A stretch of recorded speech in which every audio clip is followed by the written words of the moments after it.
दोस्तों, आज हम आपको ले चलने वाले हैं एक ऐसी जगह जो दुनिया की सबसे खतरनाक और पावरफुल जगहों में से एक है।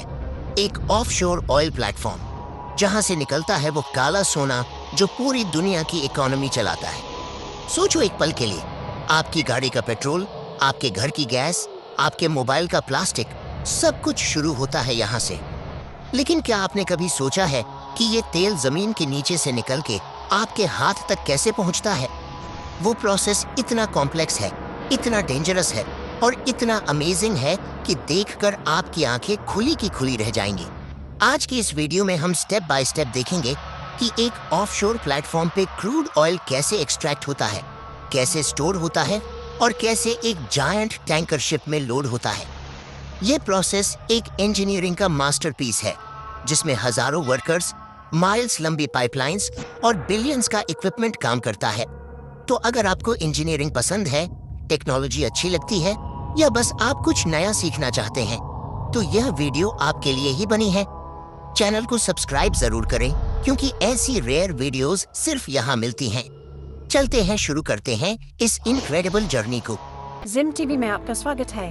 सीबेड के अंदर से लेकर टैंकर शिप के टैंक तक, सबसे पहले समझते हैं कि ये ऑफशोर प्लेटफॉर्म होता क्या है और यह समुंदर के बीच में क्यों होता है, जमीन पर क्यों नहीं। दोस्तों, क्रूड ऑयल सिर्फ जमीन पर नहीं होता। दुनिया का एक बड़ा हिस्सा तेल समुंदर की गहरी तह के नीचे यानी सी बेड के अंदर छुपी हुई रॉक्स में होता है। वहां तक पहुंचने के लिए इंजीनियर्स ने बनाया एक ऐसा मेगा स्ट्रक्चर जो समुंदर के ऊपर खड़ा रहता है, जिसे कहते हैं ऑफशोर ऑयल प्लेटफॉर्म या ऑयल रिग। ये प्लेटफॉर्म्स 3 प्रकार के होते हैं। पहला फिक्स्ड प्लेटफॉर्म जो सीधा सीबेड में गाड़ दिया जाता है। दूसरा फ्लोटिंग प्लेटफॉर्म जो पानी पे तैरता है मगर एंकर्स से टिका होता है। और तीसरा FPSO यानी floating production storage and offloading vessel, जो एक फ्लोटिंग फैक्ट्री की तरह काम करता है। इनकी हाइट 300 से 600 फीट तक होती है, मतलब यह कुतुब मीनार से भी ऊंचा होता है। एक बड़े प्लेटफॉर्म पे 200 से 500 वर्कर्स रहते हैं जो 24 घंटे 7 दिन काम करते हैं। इनके पास hospital, helipad, gym, dining hall सब कुछ होता है क्योंकि यह लोग महीनों तक घर नहीं जा सकते। ये प्लेटफॉर्म्स इतने स्ट्रांग होते हैं कि 30 मीटर ऊंची वेव्स और कैटेगरी 5 तूफान भी इन्हें हिला नहीं सकता। एक ऑफशोर प्लेटफॉर्म बनाने में 5 से 10 बिलियन डॉलर लगते हैं। सोच लो कितना बड़ा इन्वेस्टमेंट है ये। और इसके बावजूद यह एक जरूरी काम करते हैं जो पूरी दुनिया की एनर्जी नीड पूरी करता है। अब आते हैं सबसे एक्साइटिंग पार्ट पे, ड्रिलिंग यानी जमीन के अंदर तेल ढूंढना और उसे ऊपर लाना। ये प्रोसेस शुरू होता है एक स्पेशल मशीन से जिसे कहते हैं रोटरी ड्रिल। इसका ड्रिल बिट एक तेज डायमंड या टंगस्टन कार्बाइड का बना होता है जो पत्थर जैसे हार्ड रॉक्स को भी काट सकता है। ड्रिल बिट को घुमाने के लिए ऊपर एक बड़ी मशीनरी लगाई जाती है जिसे डेरिक कहते हैं। ये वो लंबा टावर होता है जो आपने प्लेटफॉर्म्स की तस्वीर में देखा होगा। ड्रिलिंग करते वक्त एक स्पेशल लिक्विड नीचे भेजा जाता है जिसे ड्रिलिंग मड कहते हैं। ये कोई एक्चुअल कीचड़ नहीं होता, बल्कि यह एक इंजीनियर्ड केमिकल मिक्सचर होता है जो रॉक्स को ठंडा रखता है, ड्रिल बिट को लुब्रिकेट करता है और प्रेशर कंट्रोल करता है। ड्रिलिंग 1000 से 5000 मीटर की गहराई तक होती है। पहले समुंदर का पानी क्रॉस करो, फिर सी बेड की रॉक्स और फिर 3 अलग जियोलॉजिकल लेयर्स के ऊपर से गुजरो, तब मिलता है वह रिजर्वायर जहां तेल है। जब ड्रिल ऑयल रिजर्वायर तक पहुंच जाता है तो एक बड़ा डेंजर होता है, ब्लो आउट। जब अंडरग्राउंड प्रेशर इतना ज्यादा होता है कि तेल और गैस कंट्रोल के बाहर आ जाते हैं। इसे रोकने के लिए प्लेटफॉर्म्स पे लगता है BOP यानी ब्लो आउट प्रिवेंटर। यही एक मैसिव वाल्व सिस्टम होता है जो इमरजेंसी में पूरी वेल को बंद कर सकता है। 2010 में डीप वाटर होराइजन में यही BOP फेल हुआ था और दुनिया का सबसे बड़ा ऑयल स्पिल हुआ था। एक वेल को ड्रिल करने में 60 से 100 दिन लगते हैं और एक प्लेटफॉर्म में एक साथ 20 से 40 वेल्स ड्रिल हो सकती हैं अलग अलग एंगल्स पे। जब वेल तैयार हो जाती है तो शुरू होता है एक्सट्रैक्शन का प्रोसेस, यानी तेल को जमीन के अंदर से ऊपर खींचना। और यहाँ एक इंटरेस्टिंग बात है, बहुत बार तेल को पंप नहीं करना पड़ता क्योंकि अंडरग्राउंड इतना ज्यादा प्रेशर होता है कि तेल खुद ऊपर आ जाता है। इसे कहते हैं नेचुरल फ्लो। जैसे एक सील्ड बॉटल को खोलो तो पानी खुद बहने लगता है। लेकिन जब प्रेशर कम होता है तो यूज करते हैं सबमर्सिबल पंप्स या गैस इंजेक्शन, जिसमें गैस को वापस नीचे डाल के प्रेशर बढ़ाया जाता है। अब प्रॉब्लम यह है कि जो लिक्विड ऊपर आता है वो सिर्फ क्रूड ऑयल नहीं होता, उसमें मिक्स होता है पानी, नेचुरल गैस, सैंड और केमिकल्स। इसको सेपरेट करना पड़ता है और यहाँ काम आता है प्लेटफॉर्म का सबसे इम्पोर्टेंट मशीन, 3 फेज सेपरेटर। ये एक हॉरिजॉन्टल ड्रम जैसा होता है जिसमें ग्रेविटी और प्रेशर का यूज करके 3 चीजें अलग हो जाती हैं। सबसे नीचे पानी, बीच में क्रूड ऑयल और ऊपर गैस। गैस को या तो जला दिया जाता है, जिसे आपने गैस फ्लेयरिंग के रूप में देखा होगा, या पाइपलाइन से किसी और जगह भेजा जाता है। निकाला हुआ पानी ट्रीट करके समुद्र में छोड़ा जाता है या री इंजेक्ट किया जाता है।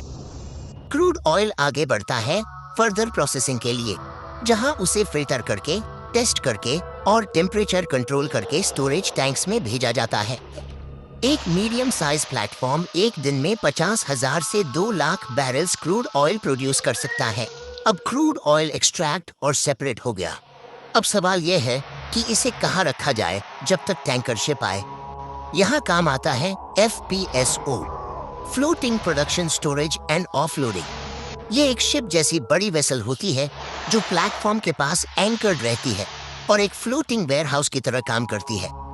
इसका साइज होता है 250 से 330 मीटर, यानी 3 फुटबॉल फील्ड्स एक साथ, और स्टोरेज कैपेसिटी होती है 1 मिलियन से 2.5 मिलियन बैरल्स क्रूड ऑयल।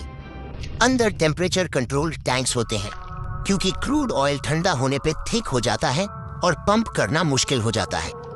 हर टैंक पे सेंसर्स लगे होते हैं जो टेम्परेचर, प्रेशर और ऑयल लेवल 24 घंटे मॉनिटर करते रहते हैं, और ये सब डेटा सीधा कंट्रोल रूम में जाता है। एक और इम्पोर्टेंट सिस्टम है कस्टडी ट्रांसफर मीटरिंग, जो एग्जैक्टली मेजर करता है कि कितना ऑयल स्टोर है, क्योंकि एक बैरल भी गलत हुआ तो मिलियंस का नुकसान। अब ऑयल रेडी है, FPSO फुल हो रहा है। अब टाइम आ गया है टैंकर शिप के आने का। दोस्तों, अब वो मोमेंट आ गया है जिसका पूरा प्लेटफॉर्म इंतजार कर रहा था। दूर समुंदर में एक काला साया नजर आता है और धीरे धीरे वो जायंट टैंकर शिप प्लेटफॉर्म की तरफ बढ़ रहा होता है। ये कोई छोटी बोट नहीं, ये होता है VLCC, यानी very large crude carrier. 330 metre लंबा, 60 मीटर चौड़ा, मतलब एक छोटे मोहल्ले जितना बड़ा अकेला जहाज। टैंकर कैप्टन और प्लेटफॉर्म कंट्रोल रूम के बीच कांस्टेंट रेडियो कम्युनिकेशन होती है। स्पीड, डायरेक्शन, विंड, करंट सब कैलकुलेट होता है, क्योंकि एक जरा सी गलती और कैटास्ट्रोफिक एक्सप्लोजन। टैंकर को सही पोजीशन पर लाने के लिए आते हैं स्पेशलाइज्ड मरीन पायलट्स, जो सिर्फ यही एक काम करते हैं पूरी जिंदगी। फिर शुरू होता है मूरिंग। थिक स्टील रोप से टैंकर को FPSO से बांधा जाता है। एक एक रोप का वेट 100 किलोग्राम प्रति मीटर, ताकि वह बिल्कुल हिले नहीं। आखिर में टैंकर और FPSO के बीच कनेक्ट होती है एक बड़ी फ्लेक्सिबल पाइप, कार्गो होज। यही वह मेन कनेक्शन है जिससे तेल एक वेसल से दूसरी में जाता है। इस पूरे डॉकिंग में 4 से 6 घंटे लगते हैं, क्योंकि समुंदर पर कोई मिस्टेक सेकंड चांस नहीं देती। अब आ गया है इस पूरी वीडियो का सबसे epic moment, crude oil loading. जब वो काला सोना FPSO के टैंक से निकलता है और टैंकर के अंदर जाता है, कंट्रोल रूम से सिग्नल जाता है और मैसिव पंप्स स्टार्ट होते हैं। 5000 हॉर्स पावर के पंप्स, जो 1 घंटे में 50,000 बैरल्स यानी 80 लाख लीटर तेल एक वेसल से दूसरी में डाल देते हैं। पूरी लोडिंग में 24 से 48 घंटे लगते हैं। कोई स्पार्क नहीं, कोई फ्लेम नहीं। डेडिकेटेड ऑयल ट्रांसफर टीम हर मिनट अलर्ट रहती है।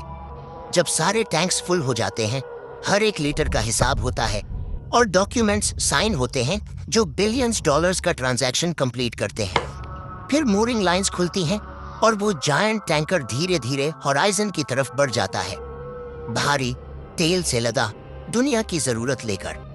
वो टैंकर अब रिफाइनरी की तरफ जा रहा है, जहां से बनेगा आपका पेट्रोल, डीजल, प्लास्टिक और मेडिसिन्स।